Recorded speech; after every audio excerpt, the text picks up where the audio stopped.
মহিলা আওয়ামী লীগের নেত্রী সাজিয়া আমাদেরকে নির্যাতন করে। আমাকে স্বামীগো নামে ছেলে ফেলের নামে না চাঁদাবাজি মামলা, নারী নির্যাতন মামলা তা দিতে আছে। আমার পাশে কতটুকু জমি নিয়ে আমার ঘর দ্বারে একটা তসনস করে দিছে। এরপরে দুটা গাছ আছে, গাছের ছাইল টানছি দেখিয়া ওই আমারে পুলিশ দিয়া বহুত কতগুলি টিয়া লাগাইছে। আমার পুলিশে কোনো কথাই হনে নাই। পুলিশে যে ওই জায়গাটা হেঁটে তারা অত্র এলাকায় সাধারণ মানুষের নামে তাদেরকে জমি দখল এবং মিথ্যা মামলা, স্টাম্পে বিয়ের প্রলোভন দেখিয়ে প্রতারণা এবং তারা অত্যাচার নির্যাতন এবং যে আপনারা জানেন যে ব্যানারে দেওয়া আছে সেই মহিলাকে কিভাবে নির্মমভাবে কুপিয়েছে রেখা ও তার স্বামী, এবং এই ধরনের অত্যাচার নির্যাতনের মাধ্যমে রেহাই পাওয়ার থেকে এই এলাকাবাসী আজকের এই মানববন্ধন কর্মসূচিতে অংশগ্রহণ করেছেন। এমন কোন কুকর্ম, এমন কোন সমাজ বিরোধী কাজ তাদের দ্বারা হয়নি, এইটার তার ভুক্তভোগী আমি নিজেই। 2018 সালে আমার এই হাতটি একমাত্র তৎকালীন আওয়ামী সরকারের দাপট দেখিয়ে আমার এই গুইঙ্গারহাট বাজারে আমার এই বাম হাতটি ভেঙে ফেলেছিল।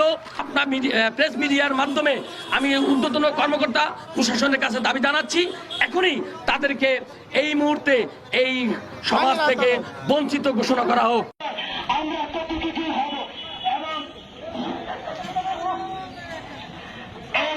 মাদকের কারণে আমাদের গুইঙ্গারহাট হাই স্কুলের কিছু ছোট ছোট নেশায় আসছে এবং এই নেশা এই দুই বোনের মাধ্যমে কোথার থেকে আসে আমরা এটা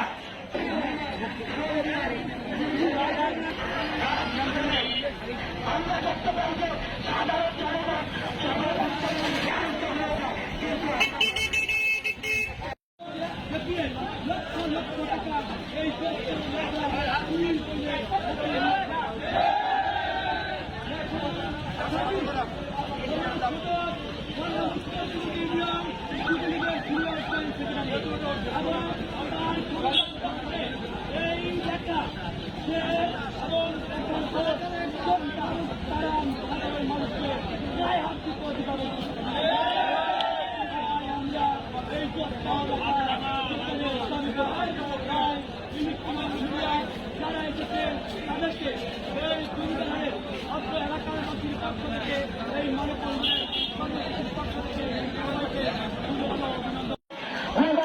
ব্যবসায়ী প্রচুর ক্ষমতার বাড়িতে যাওয়ার পথে সে এবং সে বাধা করার কারণে তাকে অন্য একটি মোটর সাইকেলে করে বাসায় ফেরার পথে ওই তার কিছু ছেলে আছে রিফাত নামে, তারা বিষ থেকে লাঠি দিয়ে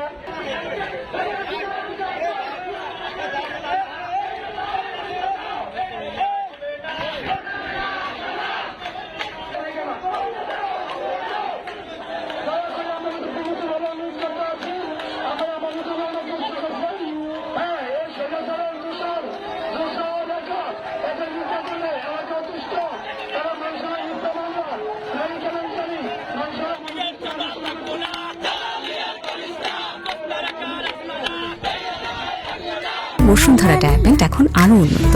এই হট এয়ার থ্রো টপশিট দ্রুত শোষণ করে সোনামণিকে দেয় কোমল অনুভূতি।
ভাই কি হয়েছে ভাই কি হয়েছে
আমরা